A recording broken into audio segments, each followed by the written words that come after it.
चिपळूण शहरामध्ये पुन्हा एकदा पावसाला सुरुवात झालेली पाहायला मिळते। गेल्या 3 दिवसापासून चिपळूण शहरात मुसळधार जो आहे किंवा संततधार पाऊस हा नेहमी सुरू असलेला पाहायला मिळतोय आणि खरं तर आज रत्नागिरी जिल्ह्यासह चिपळूण शहराला देखील हवामान विभागाकडून रेड अलर्ट जो आहे तो देण्यात आलेला आहे। याचाच फटका खरं तर सतत कोसळणाऱ्या पावसाचा फटका आता रेल्वे विभागाला देखील बसलाय, कारण कोकण रेल्वेच्या अनेक रेल्वे गाड्या रद्द करण्यात आलेल्या आहेत। त्याप्रमाणे चिपळूणला जसं रेड अलर्ट दिलाय तसं रत्नागिरी जिल्ह्याला देखील रेड अलर्ट आहे। त्यामुळे आज बऱ्याचशा शाळांना, जिल्ह्याभरातील शाळांना सुट्टी देखील आज जी आहे ती जाहीर करण्यात आलेली आहे। गेल्या 3 दिवसापासून चिपळूण शहरात हा सतत पाऊस सुरू आहे, त्यामुळे शहरातील मुख्य भागांमध्ये जे आहे ते पाणी साचायला आता सुरुवात झालेली आहे।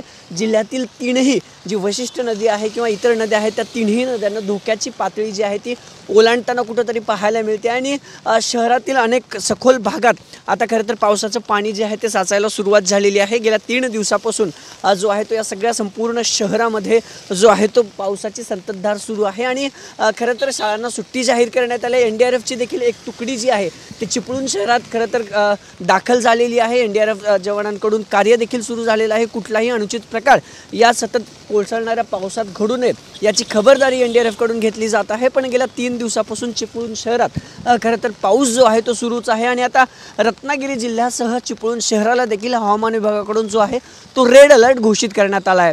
कॅमेरापासून तुषार नानावरेसह अभिजित पोते, TV9 मराठी, चिपळूण।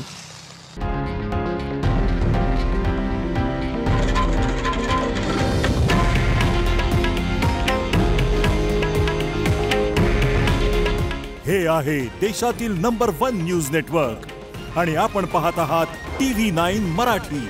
काळजी तुमची, हित महाराष्ट्राचं।